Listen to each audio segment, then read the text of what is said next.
आपल्या लातूरमध्ये विचार केला तर ज्ञान क्षेत्रामधले, वाङ्मय क्षेत्रामधले आदरणीय नाव आहेत काही. डॉक्टर जनार्दन वाघमारे सर आपल्याला माहित आहे, आदरणीय डॉक्टर रणसुभे सर, ठीक आहे, डॉक्टर नागोराव कुंभार सर, ही नाव घेऊया. ह्या तिघांकडे कार आहे का? कार आहे का स्वतःची? त्यांचे विद्यार्थी जे आहेत तीच त्यांची संपत्ती, घडलेले विद्यार्थी. ज्ञानाच्या जोरावर तरी उभं केलं नाही सगळं. बरोबर. म्हणजे आपल्याला शिक्षण क्षेत्रामध्ये किंवा ज्ञान क्षेत्रामध्ये तुम्ही ती उंची गाठली पाहिजे. अद्यापही रणसुभे सर आपण जेवण करायला गेलो आपल्या कार्यक्रमाला, आठवण गेले की नाही? आठव करून त्यांना असं वाटतं की मी एवढा मोठा साहित्यिक आहे, मी आठवण कसं जाऊ. आता काल आम्ही कुंभार सरांनी एक कार्यक्रम घेतला होता आणि त्याला भिंगे सर, कुंभार सर आणि शिवाजीराव शिंदे आम्ही जेवण करायला गेलो. ठीक आहे, आठवणी बसून आम्ही तुम्ही दुचाकी म्हणाले ते अपेक्षाही करत नाहीत की आपण गाडी विवेक घोटाळे मी होतो, आम्ही जेवण करायला गेलो, तुम्ही गाडीने आम्ही आठवण येतो तुम्हाला असं असतं. आम्ही आपण आठवण कशाला जायचं असं काहीच नाही. हा जो आहे भाग की त्यांना माहीत झालं आहे की आम्ही श्रीमंत आहोत ज्ञानामुळे, ही श्रीमंती कामाची नाही, ही भावना निर्माण होती कालांतराने. ह्या व्यक्तिमत्वांचा जो आपण उल्लेख करतो ते जसे ज्ञानाने संपन्न आहेत तसे ते चारित्र्याने सुद्धा संपन्न. चारित्र्य महत्वाचं आहे. आजच्या वातावरणामध्ये अनेक वेळा प्रश्न पडतो की अनेक वेळा असं म्हटलं जातं की तो कलाकार आहे ना, तर त्या कलेकडे बघा, त्याच्या बाकी गोष्टींकडे बघू नका. तर आपल्याला काय वाटतं, कला महत्वाची की चारित्र्य महत्वाचं, की मग दोन्हींचा मेळ कसा घालायला? याच्यामध्ये काय झालेलं आहे की दोन भूमिका आहेत त्यामध्ये, की कलावंत याचा कलावंताकडे सद्गुण चारित्र्य असावं, त्याशिवाय कलेला महत्व नाही, हा एक संस्कार. दुसरा संस्कार की कला ही श्रेष्ठ आहे, त्या कलेच्या निर्माता जो आहे त्या निर्माता असलेल्या कलावंताचं चारित्र्य बघायचं नाही, हा दोन आहे. त्याच्यामध्ये कलावादी आणि जीवनवादी प्रवाह त्याला म्हणतात. कलावादी जी माणसं आहेत ती म्हणतात की कला आहे ना, तो कोण निर्माता आहे त्याचं आम्हाला चारित्र्य देणं घेणं नाही. त्याचं पुस्तक जे आलेलं किंवा त्याची कला जी आलेली आहे ती निर्भीड आनंद देते ना आम्हाला, त्यामुळे ती कला श्रेष्ठ आहे, त्यामुळे कला म्हणून त्याचं मोठेपण आपण मान्य करतो. हा, आता एक विचार करूया, कालिदास, कवी कालिदास, तर कवी पण त्याने निर्माण केलं शाकुंतल, मेघदूत, ठीक आहे, मग ही मृच्छकटक हे नाटकं लिहिली त्याने, अभिजात जगप्रसिद्ध नाटक आहे आणि त्याने आम्हाला आनंद दिला एवढा मोठा. मग श्रेष्ठ काय आहे? कला आहे. कलेसाठी कला, असा एक मोठा निकष आलेला आहे. आपल्याकडे चारित्र्याचे निकष लावले गेले. आता जर प्रागतिक विचारावर म्हटलं तुम्ही तर फुले असतील, डॉक्टर आंबेडकर असतील, रवींद्रनाथ टागोर असतील, ही जी व्यक्तिमत्व आहे भारतामधले, किंवा महात्मा गांधीजी असतील, ते म्हणाले की चारित्र्य महत्वाचं आहे. सॉक्रेटिस काय म्हणायचे? सद्गुण महत्वाचा आहे. सत्य आणि सद्गुण हे निकष आहेत चारित्र्य साहित्याचे, तर सद्गुण असला पाहिजे, ठीक आहे. आणि सद्गुण असेल तर चारित्र्याला महत्व आहे. डॉक्टर आंबेडकरांचं तेच म्हणणं होतं की तुमच्यामध्ये सद्गुण आहे का, चारित्र्य आहे का? सद्गुण जर चारित्र्य असेल तर तुमचं साहित्य श्रेष्ठ, हे जर नसेल तर तुमच्या साहित्याला ते श्रेष्ठ पण लाभत नाही. अशा प्रकारचं आहे. आणि मला हे जे आता दुसरा जो घटक आहे उदारमत्वाची प्रागतिक आलेला, की चारित्र्य महत्वाचंच आहे साहित्याला, तर तो निकष महत्वाचा वाटतो मला. कारण डॉक्टर बाबासाहेब आंबेडकरांचं जर तुम्ही लिटरेचर बघितलं तर त्याला चारित्र्याचा निकष लावाच लागेल. महात्मा ज्योतिबा फुले यांचं लिटरेचर चारित्र्य बघावं लागेल तुम्हाला. चारित्र्यामुळे त्यांच्या साहित्याला, त्याचं साहित्याचं मोठेपण जे आहे ते लोकांना अधिक भावून जातं, अधिक प्रभाव पडतो त्याचा. तर तो निकष महत्वाचा आहे, नाहीतर तो मग कलावादी. आपली जी वैचारिक जडणघडण आहे याच्यावरती आपण अगदी बऱ्याच वेळापासून बोलतोय आणि खूप सुंदर पद्धतीने आपण ते सगळं मांडलं. आता या आपल्या मिलिंद कॉलेजमधल्या शिक्षणानंतर आपल्या पुढे प्रश्न असेल ना की आता पुढे काय, तर आपण काय केलं पुढे? तर मिलिंद महाविद्यालयामध्ये मी आताशी म्हटल्याप्रमाणे अनेक जे व्यक्तिमत्वाचे पैलू आहेत, म्हणजे वादविवाद स्पर्धेमध्ये मला महाराष्ट्रामध्ये पाठवलं पूर्ण, भाषण स्पर्धा, वादविवाद स्पर्धा, ते भाषण कसं द्यायचं त्याचं संपूर्ण कौशल्य विकसित मला तिथे झालं कॉलेजमध्ये. दुसरी गोष्ट लेखन करणं, मासिकामधून लेखन करणं, ते मला लेखन करायची संधी मिळाली विलियम कॉलेजमध्ये. परत मी निवडणूक लढली विद्यार्थ्यांमधून, निवडून आलो. तर ते एक संस्कार नेतृत्व गुणाचा हे संपूर्ण. आणि हे करून जवळजवळ 1 महिना जो उरला आहे अभ्यासाचा तास माझ्या आयुष्यामध्ये मॅडम मी असा अभ्यास केलाच नाही आतापर्यंत. मी BA ला गोल्ड मेडल आहे. विद्यापीठातून मराठी भाषेत पहिला फर्स्ट नंबर आहे विद्यापीठात. मी अक्षरशः 1 महिना सूर्य बघितला नाही. सूर्य माहितच नाही मला. इतकं पटवून घेतलं अभ्यास, इतका अभ्यास, अहोरात्र अभ्यास करायचा. ठीक आहे. संध्याकाळी फक्त बाहेर पडायचं 7-8 वाजता फिरायला 1 अर्धा तास, नाही तर नाही, कोंडून घेऊन अभ्यास करायचा. म्हणजे अभ्यास इतका व्हायचा त्यावेळेस की स्वप्न सुद्धा अभ्यासाची पडायचे. झोपल्यानंतर स्वप्न सुद्धा त्या अभ्यासमय जेव्हा स्वप्न पडतात अभ्यासाची ते दिसतात पुस्तकं ते सर्व. तर तुम्ही समजायचं तुम्ही प्रचंड अभ्यासमय झाला. ठीक आहे. सेंटर जेव्हा होतं सेंटर परीक्षेचं तर 4-5 किलोमीटर सेंटरला जायचं आहे. तर वाहन जायचं नाही, पायी जायचं. मित्र शेजारी आहे तिथं डिस्कस करायचं अभ्यासाचे मुद्दे कुठले आहेत काय आहे. आणि तसाच तो मार्ग काढायचा. हे 5 किलोमीटर कसे येऊन गेले सेंटर. तर ज्ञान विज्ञान महाविद्यालय खूप लांब राहायचं. नंदनकालीमध्ये आम्ही राहत होतो. 5-6 किलोमीटर अंतर आहे. तर ते कापायचं पायी. अशातून तो अभ्यास करून म्हणजे अभ्यासातून तुम्हाला किती मोठी तुमचं ऊर्जा बाहेर काढता येतो. ठीक आहे. तर हे सर्व आपण केलेलं आहे. तर त्यामुळे BA माझं झालं. आणि त्यानंतर मला विद्यापीठामध्ये माझा इतिहास चांगला होता. इतिहास ऑप्शनल, राज्यशास्त्र आणि मराठी. त्यावेळेस विद्यापीठामध्ये 1993 मध्ये मराठी विभाग जो आहे तो अत्यंत समृद्ध आहे. महाराष्ट्रातले विख्यात साहित्यिक तिथं प्राध्यापक आहे. त्यामध्ये डॉक्टर सुधीर रसाळ विभाग प्रमुख आहेत. प्रभाकर मांडे सर होते तिथे. डॉक्टर गंगाधर पानकावणे सर शिकवायला. Doctor Nagnath Kottapalle sir, doctor SS Bhosale sir. ठीक आहे. युमो पठाण सर रिटायर झाले होते, ते गेस्ट लेक्चर घ्यायचे. ते सगळी विद्वान मंडळी. त्यामुळे मी मराठीमध्ये नोंदणी केली. 550 विद्यार्थी. मराठीच्या जागा आहे 100 जागा आहेत. विद्यार्थ्यांनी नोंदणी किती केली? 550. त्या काळामध्ये मराठी विभाग नाही. आपल्या दयानकालला होता पण मराठवाड्यात फारशा ठिकाणी PG नाही कुठे विद्यापीठ. 550 विद्यार्थ्यांमधून 100 जागा निवडल्या. त्या 100 मध्ये माझं पहिलं नाव मेरिट लिस्ट. का तुम्ही मेरिट आलो मराठीमध्ये. ठीक आहे. मला डॉक्टर सुधीर रसाळ सरांनी भेटासाठी बोलावलं. हे पहिल्या क्रमांकाचे विद्यार्थ्यांना मला भेटायला पाठवा म्हणून निरोप आला. आणि मी पहिल्यांदा भेट घेतली सरांची. हा. आणि ते मला म्हणाले की तुम्ही गुणवत्तेप्रमाणे पहिल्या क्रमांकाचे आहात आणि विद्यापीठात आलात, तुमचं या ठिकाणी स्वागत आहे. आता गुणवत्तेप्रमाणे निवडणूक होणार आहे. त्यामुळे तुम्ही स्वतः सचिव जे आहेत डिपार्टमेंटचे सगळे कार्यक्रम घ्यायचे आहेत, तुमचीच निवड झालेली आहे गुणवत्तेप्रमाणे. आपल्याला दोघांना मिळून इतर डिपार्टमेंटला काही कार्यक्रम घ्यायचे आहेत. व्याख्यानाचे कार्यक्रम, वक्त्यांचं भाषण, काही सेमिनार. ठीक आहे. तर दारिद्र्य आहे, गरिबी आहे, सगळं आहे.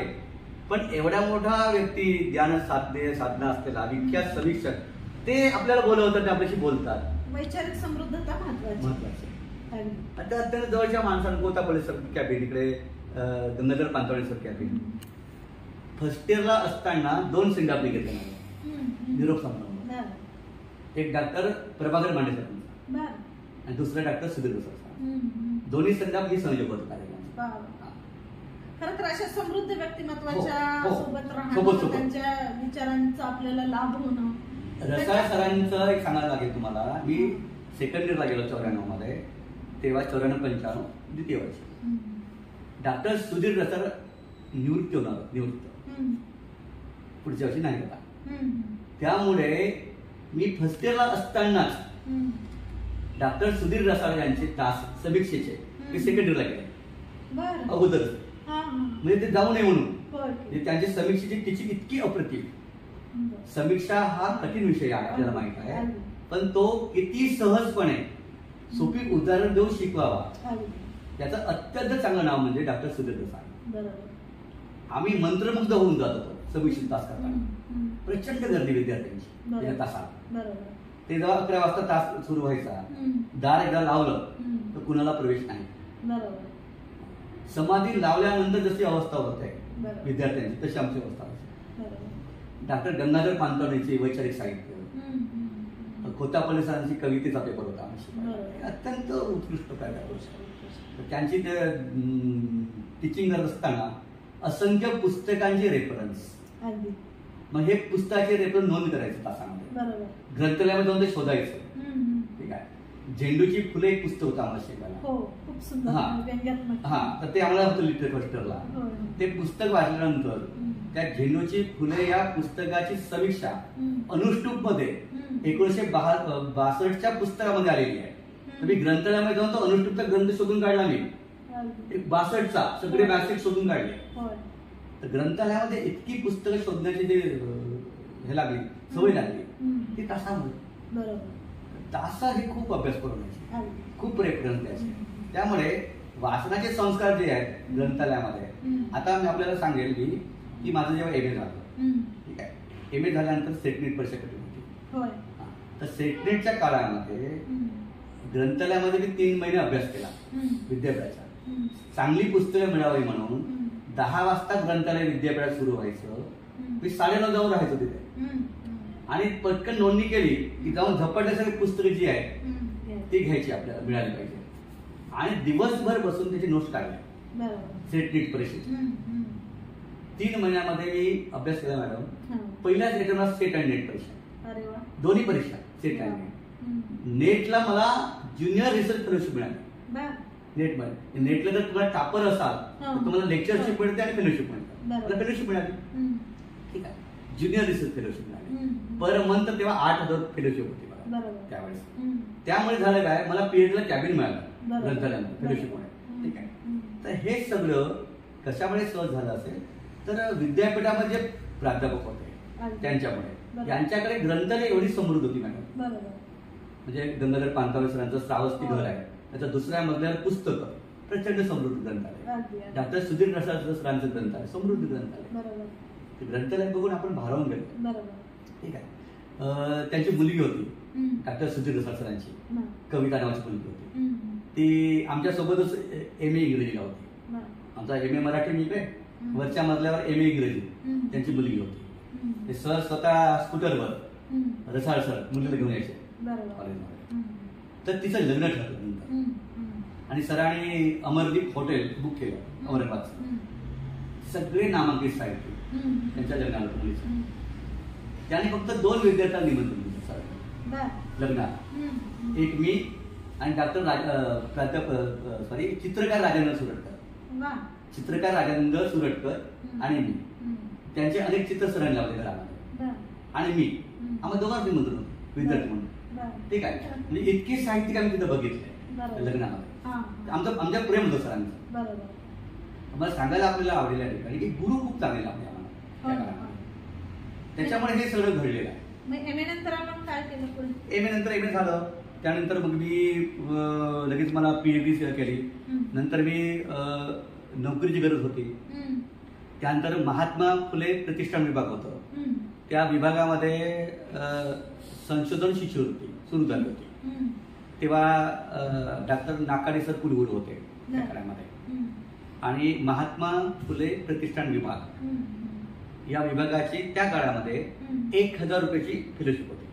ती फार मोठी रक्कम वाटायची आम्हाला, 1,000 रुपये. तर त्यामुळे मग एमए झाल्यानंतर तिथे अप्लिकेशन केलं आणि सुशीला पिंपळे यांची मुलीमधून निवड झाली आणि मुलामधून एक जेंट्स आणि एक लेडीज, पुरुष आणि स्त्री. पुरुष म्हणून माझी निवड झाली आणि स्त्री म्हणून तिची निवड झाली. आणि त्यावेळेस डिपार्टमेंटला डॉक्टर विल धारोडकर, प्राध्यापक बाहा कल्याणकर, डॉक्टर सुधीर गव्हाणे सर या कमिटीने आमची निवड केली. ही सगळी निवड आमची कुलगुरूच्या कार्यालयामध्ये झाली. नाकाडे सर होते. इथे निवड झाली आमची. आणि बाहा कल्याणकर लाभले. प्रतिष्ठानमध्ये असताना तिथं फार समृद्ध ग्रंथालय होतं आणि आम्ही तिघेच होतो. डायरेक्टर म्हणून बाहा कल्याणकर आणि आम्ही दोघे. समृद्ध ग्रंथालय प्रतिष्ठानचं, त्या पुस्तकात सुद्धा मला फार आवडायचं. पिंपळे मॅडमच्या आयुष्यात जो बदल झाला पुस्तकांमुळे तो त्या प्रतिष्ठानमध्ये असतो. तिथे आम्ही खूप व्याख्याने घेतली, त्याच्यामुळे एक समृद्धता लाभली. त्यानंतर माझं पीएचडी सुरू झालेली आहे आणि मी काही कालखंडामध्ये तिथे विवेकानंद महाविद्यालय औरंगाबादमध्ये, तिथे गंगाधर पात्रेकर सर होते. ते म्हणाले की आमच्याकडे जागा आहे ज्युनियर कॉलेजची, तिथं मी या म्हणाले. तर मी म्हटलं ज्युनियरचं माझं पीएचडीचं काम आहे, पण मला देऊ म्हणे 1,000 मान्य. मी तिथे गेलो. तिथे गेल्यानंतर 11वी 12वीचे तास होते मला. ते म्हणाले की पीएचडी करतायत, गोल्ड मेडल आलेले आहेत, त्यांना 12वीचे तास द्या. पात्रेकर म्हणाले खूप चांगलं. मी 12वीचे तास घ्यायला गेलो आणि एक एक कविता शिकवला, 3-3, 4-4 तास गेले माझे डिटेल. मग मुलं म्हणाले की आम्हाला इतकं डिटेल नको आहे, आम्हाला प्रश्नाचं उत्तर सोपं पाहिजे इतकंच. मग ते जोशी सर म्हणाले सर खूप छान शिकवतात, त्याचा आवाका फार मोठा आहे, पण हे सिलेबस कसा होईल कव्हर यांचा. मग पात्रेकर सर म्हणाले की तुमचं नॉलेज खूप आहे आणि 11वी 12वीला एवढं नॉलेज नको आहे, तर तुम्ही असं करा म्हणले पीजीला शिकवा, पीजीला शिकवा आणि बीला शिकवा. मग तिथे दादा गोरे सर होते मराठी विभागात, त्यांना बोलावून घेतलं आणि यांना बीएचे तास द्या. तर दादा गोरे सर म्हणाले की मी आता सध्या डायरेक्टर आहे संपूर्याचा पीजीचा, तर माझे जे तास आहेत ते तू घे. हा, मग मी समीक्षा आणि मराठी मानवाची इतिहास हा सिनियरला शिकवला. ठीक आहे. त्या काळामध्ये पीजी होतं. बहागलगर सर म्हणाले की यांचा अभ्यास खूप मोठा आहे, सेटनेट झालेले आहेत, यांना पीजीची पिरियड द्या. तेव्हा पी विक्टर हा विद्यार्थी होता तिथे विवेकानंदला, ललित अधाने. हा, माझे बीएचे जे विद्यार्थी आहेत समाधान इकडे भंडारे होते तिथे, भंडारे पीजीला होते त्यावेळेस. आणि बीएला होते समाधान इंगडे, परत कैलास इंगडे, युवराज धबडगे त्याचा प्राचार्य लिहिणार, हे माझे बीए थर्ड इयरचे विद्यार्थी. तर ते इतके प्रभावित झाले माझ्या तासाला, म्हणजे विद्यार्थी इतके चांगले अभ्यासू विद्यार्थी, टीचिंग करायचं, तयारी करायची. आपल्याला मला सांगावं लागेल मॅडम, मला त्यावेळेस एकूण 6 तास होते, 6 तास. हा, म्हणजे बीएचे 2 तास, सिनियरचे 2 तास आणि 11वी 12वी 2 तास, 11वी 2 तास होते. तर मी टिपणं काढायचं रात्रभर आणि चांगलं शिकवायचं. मी फार दमून जात होतो त्यावेळेस. मला महालिंगे सर होते, ते म्हणाले की सर 6 तास रोजचे आहेत आणि विद्यार्थ्यांना तयार करून शिकवा. तर ते म्हणाले की ही तुझी आता टीचिंगची प्रक्रिया सुरू झालेली आहे पायाभरणी, तू अजिबात कंटाळून करू नकोस, तू अधिक जास्त चांगलं शिकव. ती पायाभरणी होती. तर विवेकानंद कॉलेजमध्ये गंगाधर पात्रेकर सरांनी माझी संधी दिली, तिथून माझं भरण झालं. आणि यशवंतराव चव्हाण महाविद्यालय अंबाजोगाई इथे 1998 जागा निघाली. तिथे दादा गोरे हे होते, त्यावेळेस पीएचडी निकष नव्हता, सेटनेट जे असतील त्यांना घ्यायचं. माझी पीएचडी बाकी होती. ठीक आहे. मी 1997 मध्ये गंगाधर पानतावणे यांच्याकडे पीएचडी केली, सुरू केली. एमए झाल्याबरोबर सर म्हणाले एमबीए करू नको, पीएचडी कर. गंगाधर पानतावणे सरांकडे त्यावेळेस जागा नव्हती. त्यांनी माझ्याकरिता संगमनेरचे प्राध्यापक गायकवाड यांची रद्द केली जागा आणि त्यांनी मला घेतलं. तुम्हाला सांगायला मला आवडेल की विद्वान प्राध्यापक हे किती किंमत करायची विद्यार्थ्यांची. ठीक आहे. माझं पीएचडीचं रजिस्ट्रेशन मी बाळकृष्ण कवटेकर सर होते शिकायला मला त्यावेळेस 97 मध्ये. तर ते म्हणाले तू माझ्याकडे पीएचडी कर. गाईड बोलवून, इथं आम्ही जाऊन गाईडला विचारत नाही त्या ठिकाणी, गाईडच विद्यार्थ्याला बोलवणार की तुम्ही या आणि पीएचडी करा माझ्या. तर सर मला खूप आनंद आहे, तुम्ही एवढ्यामध्ये थोर समीक्षा तर आनंद मिळेल.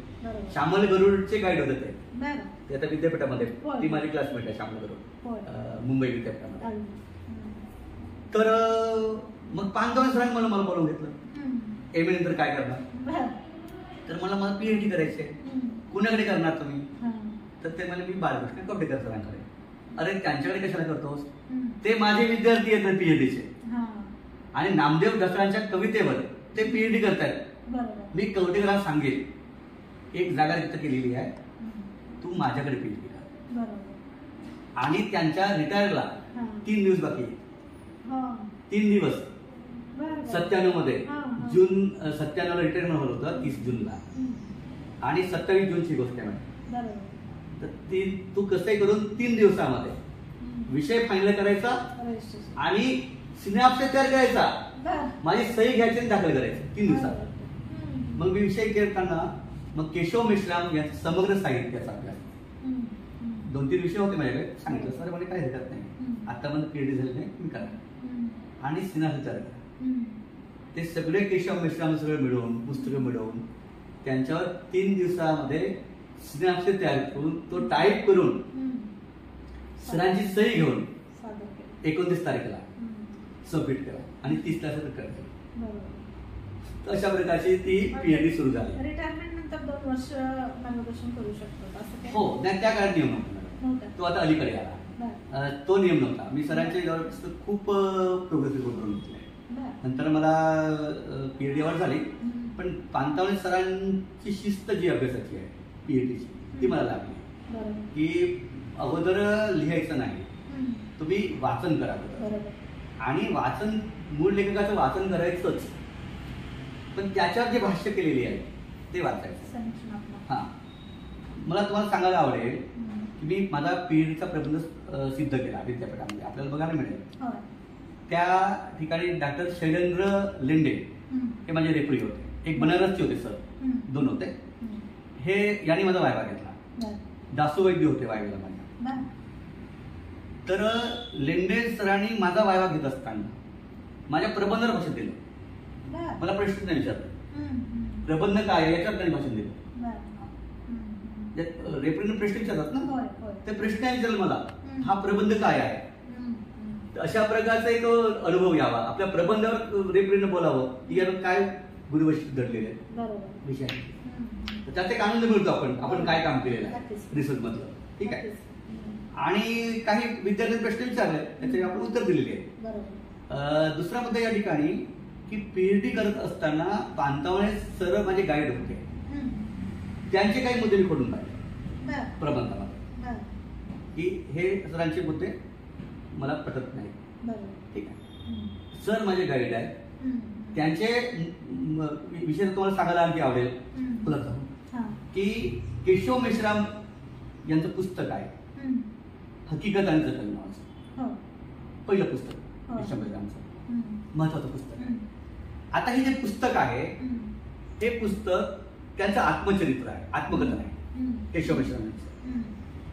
सरांनी म्हटलं की केशव मेश्रामचं आत्मकथनच म्हणजे हकीकत आणि जतन आहे. पण केशव मेश्राम काय म्हणाले, हे माझं आत्मकथन नाही आहे, मी ती कादंबरी केली. म्हणून आत्मचरित्रच कादंबरी. ठीक आहे. हा, कादंबरी. पण सर ते म्हणाले त्याची संपूर्ण जे मांडणी आहे त्यांच्या विषयी पुस्तकाची, की सरांनी हे आत्मकथनच आहे म्हणून मांडणी केली. ते आत्मकथनच आहे केशव मेश्रामचं. मी त्याला खोडलं. ते कादंबरी कशी आहे तेच मी माझ्या प्रकारात मांडलं. सरांना दाखवलं. सर म्हणाले खूप चांगलं काम केलं. म्हणजे हे जे हा दृष्टिकोन बघा लक्षात घ्या, नाहीतर गाईडला आवडलं नसतं ना. मी इतका विद्वान तुम्हाला विद्यार्थी आहे आणि तू माझे मतं खोडतोस. तू खूप छान केलं, तू ज्या पद्धतीने खोडलं खंडन केलं ते मला आवडलं. ठीक आहे. ही जी वैचारिक क्षेत्राची उंची जी आहे ती या विद्वान माणसाकडे कडून मला मिळालेली आहे. ठीक आहे. तुम्हाला एक उदाहरण सांगतो मॅडम, म्हणजे गाईड पांतावणे सरांचं आठवलं म्हणून. आम्ही सर्व लातूरकरांनी इथे अस्मिता दर्शन साहित्य संमेलन घेतलं. आपण होता त्यावेळेस मी कार्यवाह होतो आणि प्रज्ञा दया पवार या संमेलनाचे अध्यक्ष होते. कार्यवाह असल्यामुळे त्यांचं अध्यक्षीय भाषण जे आहे त्यांनी मला पाठवलं, मेल केलं, माझ्यावर मेल 5-7 दिवसापूर्वी, अगोदर 5-7 दिवसाच्या अगोदर संमेलनाची त्याची पुस्तकं तयार करायची. पूर्ण भाषण मी मेलवर वाचलं, प्रिंट करून. मी हातरून गेलो. भाषणाचा पूर्वार्ध जो आहे ते पांतावणे सरांची वाङ्मयीन चळवळ, त्यांचं योगदान दया पवार आणि पांताळसरांचे कसे संबंध होते, दया पवारांना त्याने कसं अध्यक्षपद दिलं, अस्मिदर्शक मेळाव्यांचं खूप छान लिहिलं आणि एक योगदान मान्य केलं, एक पिढी उभी केली वगैरे. उत्तरार्धामध्ये पूर्ण पांताळसरांचं पूर्ण वाङ्मय कर्तृत्व किती चुकीचं आहे, टोकदार टीका केली भाषणामध्ये.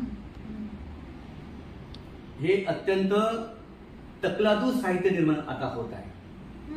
अस्मिदर्शक व्यासपीठातून खुजे लेखक निर्माण करणे चालू आहे, गौरवीकरण करणारे, आपले हितसंबंध जोपासणारे वगैरे वगैरे असं भाषणामध्ये लिहिलं.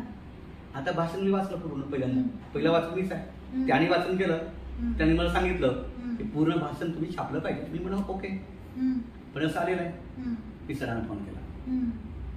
सर म्हणालो की प्रज्ञा दया पवार यांचं भाषण आलं, ते भाषण असं आलेलं आहे आणि तुमच्यावर प्रचंड टीका केलेली आहे, कसं करावं, भाषण छापू का नको छापू. ते म्हणाले एक अक्षरी कट करायचं नाही, पूर्ण भाषण जसं असेल तसंच छापायचं. ठीक आहे, आणि तेच भाषण मी ऐकेल, तुला मुक्तपणे बोलू द्या. सर असंच आहे, तुम्ही कशाला काळजी करता म्हणाले. मी असे अनेक टीका पचवलेली आहेत आयुष्यामध्ये. आणि मी समृद्ध झालो, टीका पचवून मी समृद्ध झालेलो आहोत, आणखी एक टीका मी पचवेल. त्यामुळे मला काही त्याचं वाईट वाटतं नाही. ठीक आहे, मग मी प्रिंट मधून एक चांगली पुस्तिका तयार केली, छान छापली. मग भाषण सुरू झालं. पांताळसरांना माहित होतं की मी माझ्यात काय बोलणार आहे. पहिल्या रागीवर बसून मन लावून ऐकलं भाषण पूर्ण आणि शाबाशी दिली. खाली उतरल्यानंतर की प्रज्ञा तू छान बोललीस. हा जो वाङ्मयीन संसार आहे मॅडम. ठीक आहे, पांताळसर दुसऱ्या वर्षी मरण पावले, हे शेवट संमेलन. ठीक आहे, मरण पावल्यानंतर महाराष्ट्र टाइम्सला प्रज्ञा पवार लेख केला पांताळसरांवर. त्याच्यामध्ये ही आठवण करून दिली की टीका करून सुद्धा ही माणसं एवढी मनाने मोठी आहे की टीका सुद्धा सहन करतात आणि शाबाशी देतात. मला सांगायचं आहे की हे जे संस्कार आहेत ज्ञानामध्ये, हे मला मराठी विभागामध्ये जे अत्यंत कर्तृत्ववान प्राध्यापक होते त्यांचा जो संस्कार झाला माझ्यावर, त्याच्यातून हे वाङ्मयीन चारित्र्य जे आहे ते मला घडत आहे. म्हणजे दुसऱ्याचं पण काही मत असू शकतं, ते आपण स्वीकारलं. नक्की नक्की नक्की हे ह्या पिढीचं सगळ्यांचं वैचारिक मतभेद आहेतच, पण त्या मताचा मी आदर केला पाहिजे. त्याला त्यांचं पूर्ण ऐकून घेतलं पाहिजे ना. बरोबर. वादविवाद कसं असते मॅडम, वादविवाद जी पद्धती असते की वादविवाद हा व्यक्ती तर हा विद्वान असतोच, ज्ञानी असतोच, ज्ञानाची सखोलता त्याच्याकडे असते, पण त्याच्याकडे विवेक असतो, चारित्र्य असते. विवेक आणि चारित्र्य आणि ज्ञान याच्यातून ते वादवाद होतात. त्यामुळे एकमेकाचा आदर करणं, मतभिन्नता असलीच पाहिजे ना, त्याच्या वाद कसं पडते. पण एकमेकाचा आदर करत मान्य करणं पुढे जाऊन, हे मला माझ्या बुद्धीला पटतं. बरं, तुमचा विचार हे मान्य करण्याचा जो विवेक लागतो, जी प्रगल्भता लागते, ती येणं आवश्यक आहे. ठीक आहे, पण ती आली तर वादविवाद चांगले होतात ना. असे अनेक वादविवाद झालेले. ठीक आहे, तुम्हाला एक सांगतो उदाहरण आठवलं. आपल्या मराठवाड्यातले सर्वात ज्ञानी ज्याला म्हणतो ते नरहर गुरुंदर. प्रचंड ज्ञान, अभ्यास, प्रचंड अभ्यास. त्यांच्या ज्ञानाबद्दल, अभ्यासाबद्दल अनेक तुम्हाला सांगता येतील, त्यांचे अनेक किस्से आहेत सांगता येतील. की नरहर कुरुंदकर हे तर्कामध्ये, चिकित्सेमध्ये, वादविवाद करण्यामध्ये प्रचंड माहिर होते, प्रचंड निष्णात, तरबेज. ठीक आहे, ते जेव्हा येत होते चर्चेमध्ये तेव्हा अनेक लोक घाबरत की त्याच्या ज्ञानाचा आवाका एवढा मोठा होता, विद्वत्ता एवढी मोठी होती की चर्चेमध्ये आपण बसून उपयोग होती. त्याने रूपवेद नावाचे पुस्तक लिहिले, रूपवेद नावाचं, आणि त्यामध्ये कालिंगहुड नावाचा एक मोठा सविशक आहे. त्या कालिंगहुडची सौंदर्यशास्त्र, सौंदर्य मीमांसा, कालिंगहुडची सौंदर्य मीमांसा त्यांनी छापली. ठीक आहे, ते पुस्तक आलं. त्याच्यावर, त्या पुस्तकावर तत्वज्ञानाचे मोठे अभ्यासक प्राध्यापक लेपुरेगे यांनी अत्यंत तर्कशुद्ध चिकित्सक आणि नरहर कुरुंदकरांचं आकलन किती कमजोर आहे, कमकुवत आहे, अशा प्रकारचा अत्यंत एक चांगला प्रगल्भ लेख त्यावेळच्या सत्यकथेमध्ये दिला मेपुरेकरांनी. सत्यकथेमध्ये हो, आतापर्यंत असा एक लेख नाही त्यांच्या विरोधामध्ये लिहिलेला, इतका तात्विक. ठीक आहे. आणि हा या लेखाची खूप चर्चा झाली. तेव्हा त्यांचं मोठेपण जे आहे सौंदर्यशास्त्रातलं, तत्वज्ञानातलं, कारण सौंदर्यशास्त्र आणि तत्वज्ञान याची सांगड घातली मेपुरेकरांनी. आणि तत्वज्ञानाचा एवढा मोठा अभ्यास, गाढा अभ्यास माझा नाहीये, मेपुरेकरांचा हे मान्य केलं कुरुंदकरांनी. चर्चा तर होणारच ना. त्यांना सुद्धा त्यांच्यापेक्षा त्यांच्या ज्ञानाचा जो अहंगंडपणा होता, विद्वत्तेचा जो अहंगंड होता, तो नष्ट करायचं काम त्यावेळेस कोणी केलं? मेपुरेकरांनी केलं.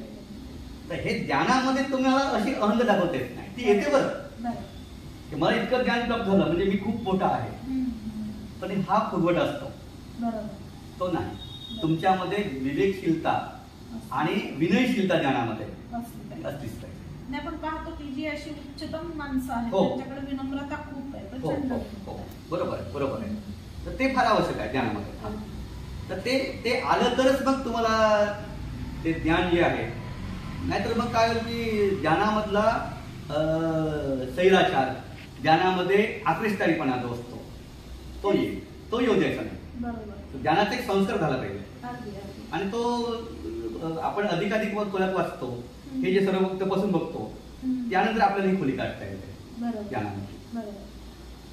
आणि मग अंबाजोगाईच्या महाविद्यालयामध्ये आपण मी अंबाजोगाईला यशवंतराव चव्हाण कॉलेजमध्ये 5 वर्ष काम केलं. यशवंतराव चव्हाण कॉलेज खूप चांगलं छोटं होतं, पण मला अंबाजोगाई गावाने खूप शिकवलं. सांस्कृतिक राजधानी म्हणतात अंबाजोगाई. ती खूप माझं संपूर्ण जडणघडण नंतरचं, माझी नोकरी ही माझी परमनंट नव्हती. ठीक आहे. ती नोकरी जरी नसली तर त्या गावाने मला खूप एक वैचारिक दृष्ट्या समृद्ध केलं अंबाजोगाईने. विशेषतः त्या गावामध्ये लोमटे जे होते, ठीक आहे, ते अत्यंत मोठे गृहस्थ जिल्हा परिषद अध्यक्ष होते. दगडू लोमटे यांचे काका, ते मोठे आसामी, पुस्तकावर प्रचंड होते. यशवंतराव चव्हाण स्मृती समारोह जो होतो तो त्यांनी उभा केला. ठीक आहे. आणि लोमटे यांनी अंबाजोगाईच्या साहित्य वर्तुळात काय काय चालू आहे याचं सजग ज्ञान होतं. कुठे जर कुठले मोठे व्यक्ती आले अंबाजोगाई, तर तुमचा आनंद यादव आले होते. मग आनंद यादव यांच्याशी तुम्हाला चर्चा करायची असेल तर कुणाला बघायचं? गेस्ट हाऊस जेवण करताना त्यांच्यासोबत जेवण करायला कोणी तयार ना, मोठं साहेब ठीक आहे, ते मला बघ सांगणार, ते नारनवरे नंबर त्यांचा अभ्यास आहे, ते चर्चा करतील. मग मुकुंद राजमंत्री आणि मी, दगडू लोमटे, आम्ही जेवण करणार, सोबत चर्चा करणार. असा ज्याच्याकडे वाङ्मयीन गुणवत्ता आहे, ज्याचं अधिक आकलन आहे, तो कोणी असू दे, त्या व्यक्तीला आपण स्थान दिलं पाहिजे. असं ते आदरणीय लोमटे यांची शिकवण होती अंबाजोगाईमध्ये.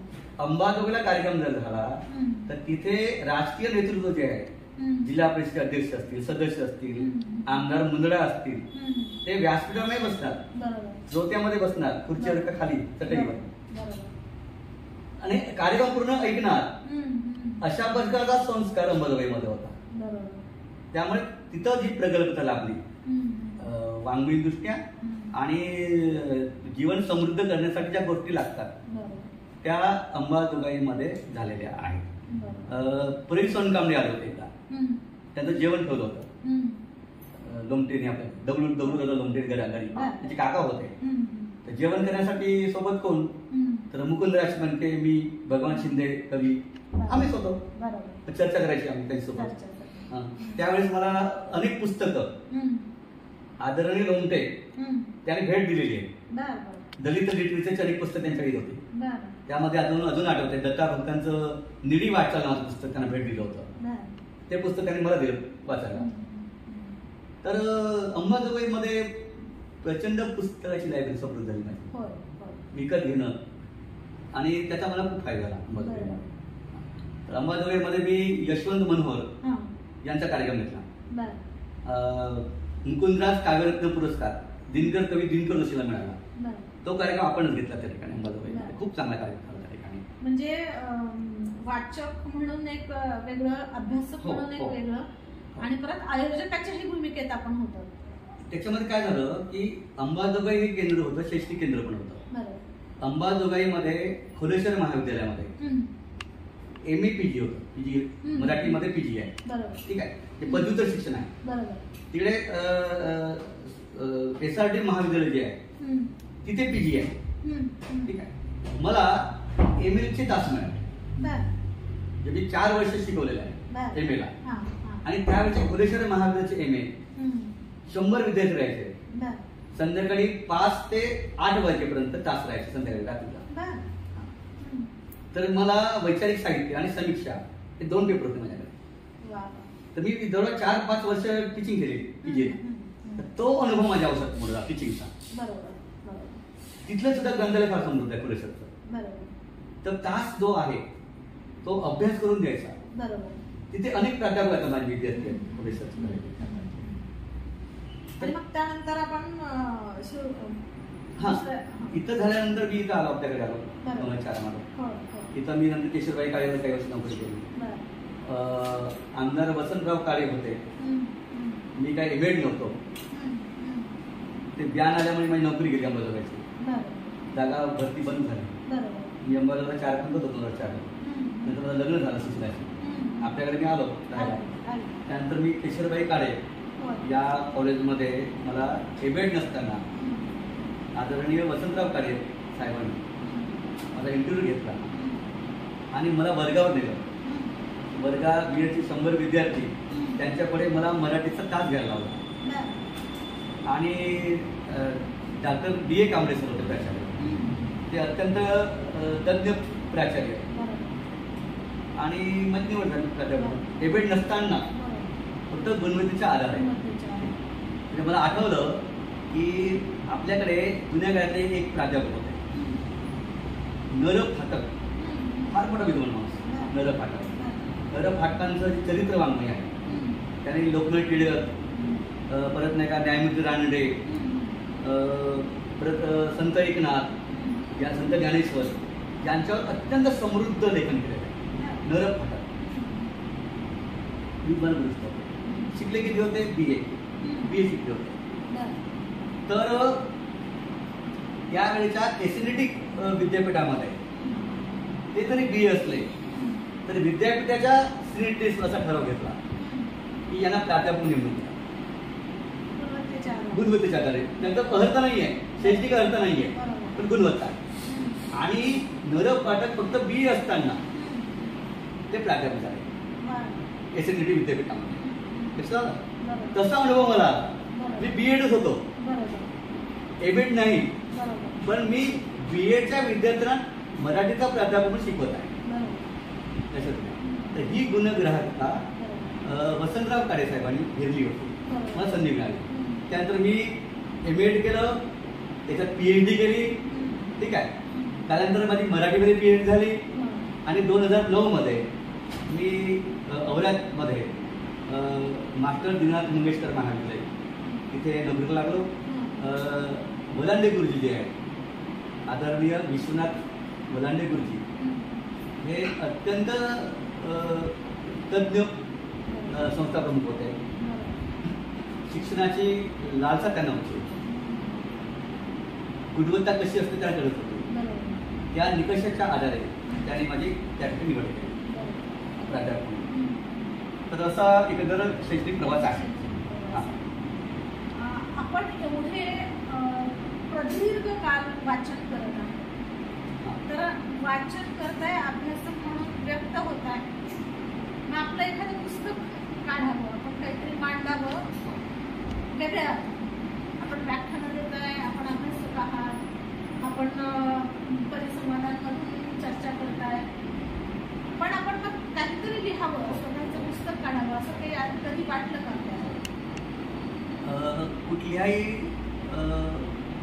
प्राध्यापकाला किंवा कुठल्या अभ्यासकाला, कुठल्याही वाचकाला आपलं पुस्तक यावं असं वाटतं. पुस्तक हे आपलं वाङ्मय असतं.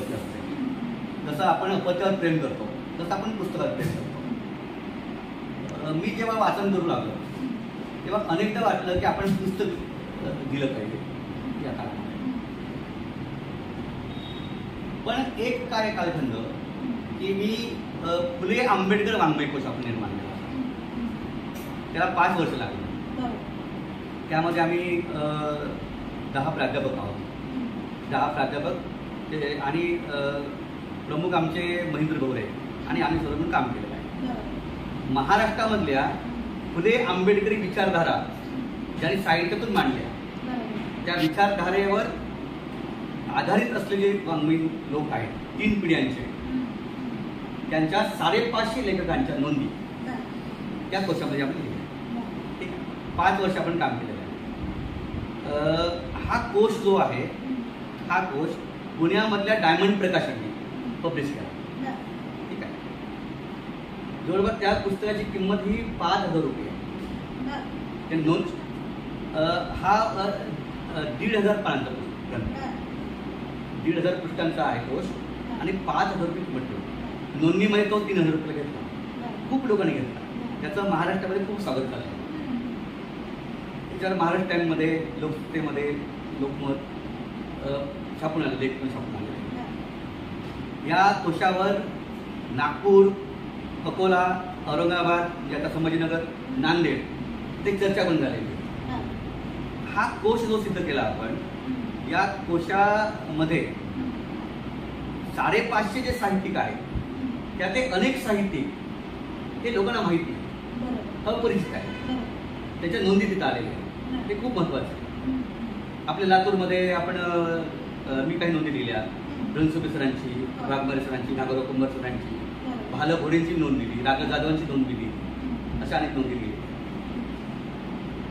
मुद्दा हा चालला या ठिकाणी कोशामध्ये ज्या नोंदी लिहिल्या गेल्या त्यातल्या चांगल्या नोंदी म्हणून या 3 लोकांचा गौरव झाला. त्याच्यामध्ये डॉक्टर मनोहर जाधव सर आहे, पुणे विद्यापीठामध्ये मराठी विभाग प्रमुख, फार मोठे साहित्यिक आहेत डॉक्टर मनोहर जाधव. अश्विनी तोरणे आहे मुंबई विद्यापीठात आणि तिसरं माझं नाव आहे अशोक नाव. या तिघांनी खूप चांगल्या नोंदी लिहिल्या. जवळपास 50 लोकांनी नोंदी लिहिली आहे. त्यामध्ये 3 नावं घेतली. यावर मला असं वाटलं की आपण कमी लिहायचं पण समृद्ध लिहायचं. लिहिण्याला घाई नाही करायची. अधिक आपलं भरण पोषण झालं पाहिजे वैचारिक. त्याच्यातून आपण देऊ लेखन करू. उशिरा लेखन करू आपण पण लेखन उशिरा केलं पाहिजे. आता सध्या आंबेडकरी समीक्षेचा इतिहास हा प्रकल्प लेखन चालू आहे. हा तर हे लेखन आता येईल 2 महिन्यामध्ये. सध्या तेच काम चालू आहे माझं. स्वतंत्र आहे की नाही याच्यामध्ये काय आहे हा प्रकल्पच आहे आमचा. पूर्ण दलित लिटरेचर जे आहे पूर्ण त्याचा संपूर्ण इतिहास लिहून काढायचा. दलित कवितेचा इतिहास, दलित कलेचा इतिहास, दलित आत्मचरित्राचा इतिहास, तसं समीक्षेचा इतिहास ते माझ्याकडे. आता दलित नाव आपण घेत नाही त्याला आंबेडकर नाव दिलं आपण पण ते दलित साहित्यच आहे. तर ते तो एक मोठा प्रकल्प आहे. त्याचं लेखन चालू आहे. आणखी काय म्हणत असाल तर मग वैचारिक मध्ये काही गोष्टी आहेत.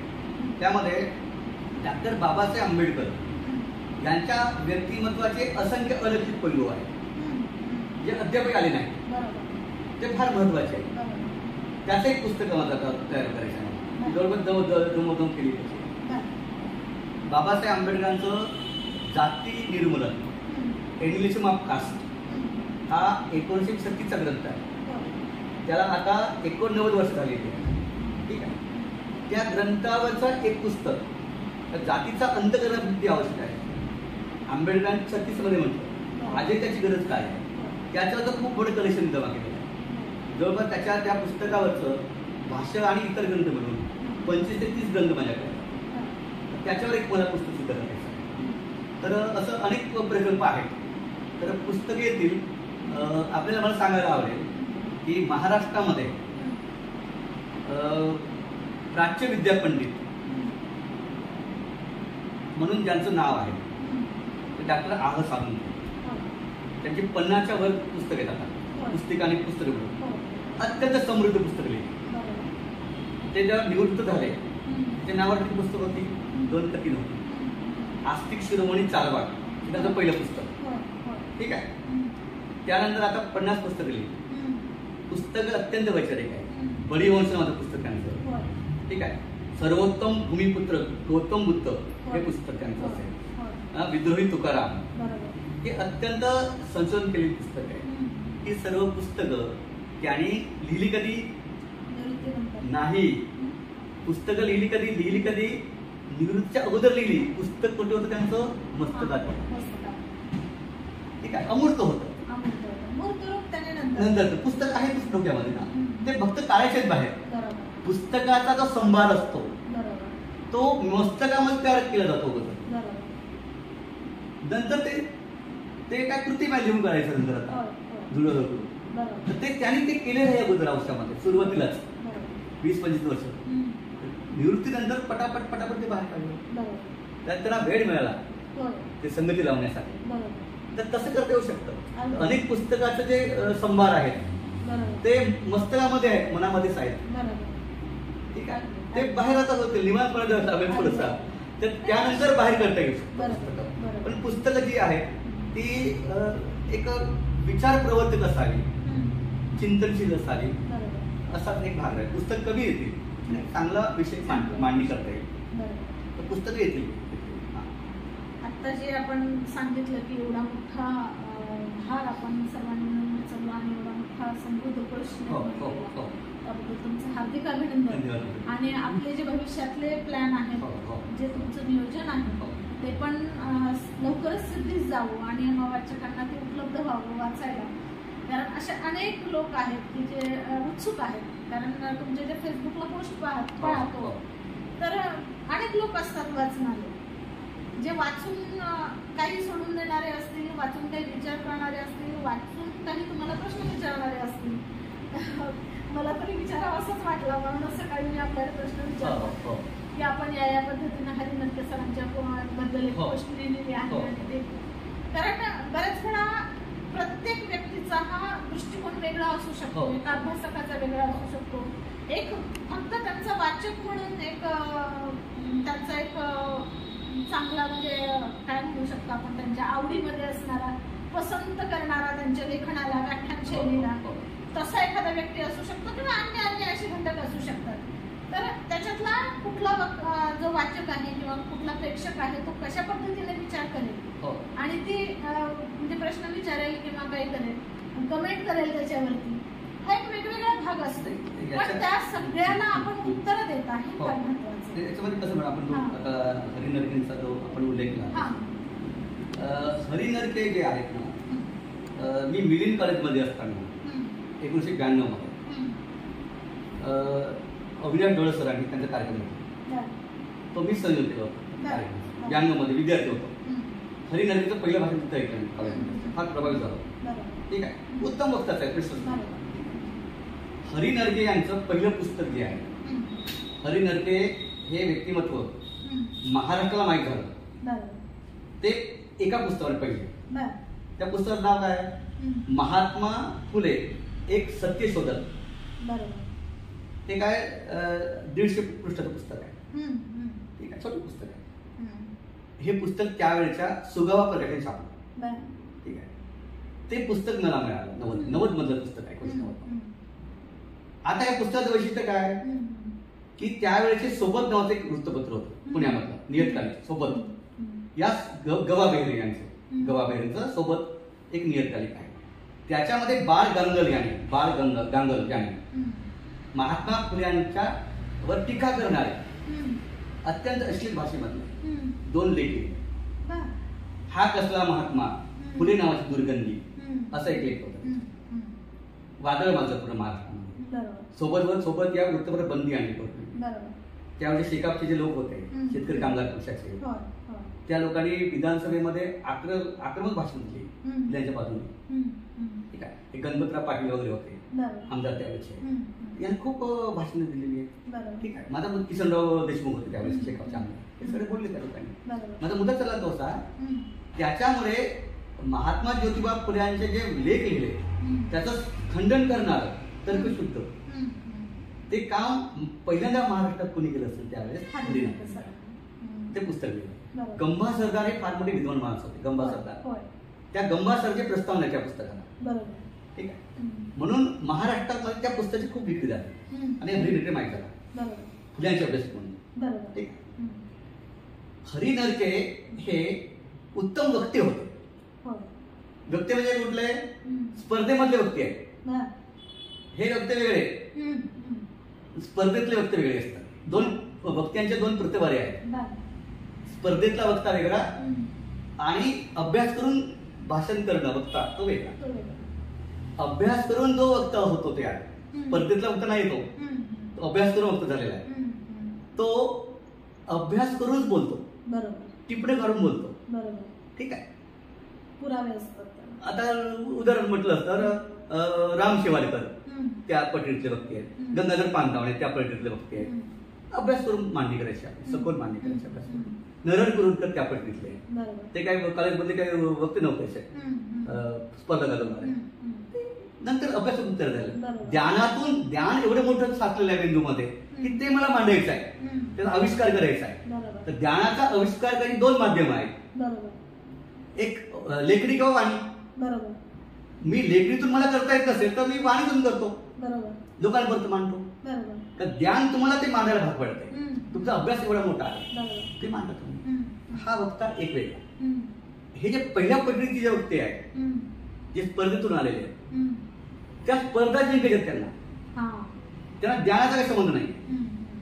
तर मग स्पर्धा जिंकण्यासाठी जो मसाला लागतो, अभिनिवेश करणं, आक्रमक मांडणी करणं, भाषेच्या ज्या चकवे असतात ते चकवे मांडणं, किस्से सांगणं, श्रोत्यांना गुदगुल्या कशा होतील त्या पद्धतीने कविता मांडणं वगैरे वगैरे, हे जे फंडे असतात स्पर्धा जिंकण्याचे, त्याच्यामधले ते निष्णात आहेत. ही अशी एक परंपरा आपल्याकडे. ही परंपराचा पाया ज्यांच्या मस्तकात आलेला आहे ते अभ्यासपूर्व वक्ते होत नाहीत, तिची मर्यादा होते. हरी नरकेचं काय झालेलं आहे? विद्यार्थी देशातला हा उत्तम वक्ता आहे, ख्यातनाम स्पर्धक आहे, अनेक स्पर्धा गाजवल्या त्यांनी, अनेक त्याने झाले जिंकलेले आहेत कॉलेजमध्ये असताना.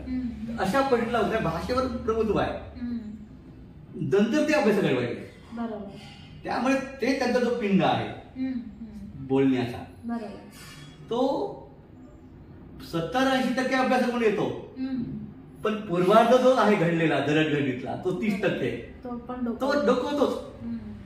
आता श्रोत्याला जर माहित नसेल तो चकवे तर काय अभ्यास करून बोलले हरिनाथ काय भाषा असंच म्हणणार. हा, तर मी आता तुमची पोस्ट केली त्याच्याबद्दल तो चकवा आहे आणि तो चकवा मला सापडला की ते बोलले अभिनिवेश करून. कोणाला काय संबंध आहे की सम्राट अशोकाच्या काळामध्ये 75% साक्षरता आहे. लोक टाळे वाजवले, काय महान नमस्कार सम्राट अशोक, आलं लक्षात काय? तर तो चक्र आहे त्यांचा. पुस्तकाचं नाव बरोबर आहे, अनंत सदाशिव अलतेकरांचं पुस्तक आहे, प्राचीन भारतीय प्राचीन शिक्षण पद्धती हेच पुस्तकाचं नाव आहे. 1935चं पुस्तक आहे, तिथं रेफरन्स आहे, पण हा रेफरन्स नाहीये जो सांगितला हरी नरकेने भाषणामध्ये. कारण त्या काळामध्ये 75% साक्षरता असू शकत नाही, कारण भारतातला मोठा जो वर्ग आहे शूद्र वर्ग, दलित आणि स्त्रिया, या वर्गाला ज्ञान नाहीये. तर 75% साक्षरता कशी राहील? अलतेकर काय म्हणतात पुस्तकामध्ये की मौर्य काळामध्ये 3 वर्ण जे आहेत, ब्राह्मण क्षत्रिय वैश्य, या त्रिवर्णाची साक्षरता ही 75% होती स्तरानुसार. 3 वर्ण शूद्र वर्णच नाही घेतला. या 3 वर्ण संख्या किती लोकसंख्या कमी आहे ना खूप, 15 ते 20% असेल. त्यांची साक्षरता किती आहे तर 75% आहे. हे अशोक काळामध्ये नाही आहे, मौर्य काळामध्ये. पुस्तकात रेफरन्स काय मौर्य काळ आहे आणि सम्राट अशोक जयंती असल्यामुळे, सम्राट अशोकाला मानणारा वर्ग असल्यामुळे नरके म्हणाले की 75% साक्षरता अशोकाला होती. ते चुकीचं नाही बोलले, त्या अभिनिवेशातून येऊन गेलं, म्हणजे अनावधानाने पण अनेक वेळा. हो, कारण ती पाया आहे तो वर्ण सांगितला. भाषण करताना जो पाया रचला गेला आरंभीचा स्पर्धेमधला की श्रोत्यांना खुश करणे, त्याच्यातून ते आलेलं आहे. ते 30% मी सांगितलं तुम्हाला, ते 30%ला भाग आहे. 70% खूप अभ्यास करून बोलले. तर ते डोकावतं. म्हणून ते अभ्यासक नाही. संशोधक जो असतो की नाही तो आपली मांडणी अत्यंत काटेकोर, कुणाला आवडो की न आवडो ते करणार. आता जे प्रोफेसर गोपाळ गुरु आहेत, जवाहरलाल नेहरू विद्यापीठातले माजी प्रोफेसर, राज्यशास्त्री प्राध्यापक गोपाळ गुरु, त्यांची मांडणी बघा, अत्यंत प्रगल्भ, काटेकोर, जे आपण सुन्न होऊन जातो एखादा, तशी मांडणी करतो. मला तेच आता ऐकणाऱ्यांना या मागचं जे काही आपला विचार आहे, काही अभ्यास आहे, तो लक्षात आणून देण्यासाठीच मी हा प्रश्न विचारला. कारण मी पोस्ट वाचली, मला फोन केला, त्याचा उल्लेख तिथं करण्याचा उद्देशच तो आहे की एखाद्याचं बोलणं जेव्हा आपण ऐकतो, आता बऱ्याच वेळा आपण पाहतो की ही जी नवी पिढी आहे ती काय करते सध्या, आता फक्त रील्स पाहणे किंवा जे काही मोबाईलवर उपलब्ध आहेत त्याच्याकडे जास्त कल आहे. आपल्याकडे आता व्हॉट्सअप हे विद्यापीठ झालंय, गुगलच्या माध्यमातून आम्ही ज्ञान मिळवू शकतो, आम्हाला अशा गुरूंची गरज नाही, अशी जी भावना विद्यार्थ्यांमध्ये निर्माण होते. तर त्यांना हा एक संदेश जावा की किती परखडपणे एखादी गोष्ट किंवा किती अभ्यासपूर्ण, किती कंगोरे असू शकतात एखाद्या गोष्टीला, हे मला निदर्शनात आणून द्यायचं होतं. आणि म्हणूनच या गोष्टीचा मी इथं उल्लेख केला. चला, खूप प्रदीर्घ असा आपण संवाद साधला. अनेक गोष्टी खरं तर अव्यक्त सुद्धा राहिल्या वेळेच्या मर्यादा अभावी, पण खूप छान असं आपल्याशी बोलून वाटलं. एक ज्ञानाचा भांडार आपण आमच्यासमोर खुलं केलं. कदाचित आणखीन एक वेगळा विषय घेऊन आपल्याशी पुन्हा एकदा आपण संवाद साधूयात, कारण हे एवढं बोलणं म्हणजे खूप अपूर्व वाटतंय. तर आपण इथंच थांबूयात. धन्यवाद. एवढा वेळ दिला त्याबद्दल मनपूर्वक धन्यवाद. डॉक्टर नयन राजमाने मॅडम अत्यंत सुसंस्कृत व्यक्तिमत्व, साहित्यातलं एक मोठं नाव आहे आणि सर्जनशील साहित्यामध्ये खूप चांगली निर्मिती त्या करत आहेत. त्या आल्या आज आणि माझी मुलाखत घेतली, याबद्दल आपले पण मॅडम धन्यवाद.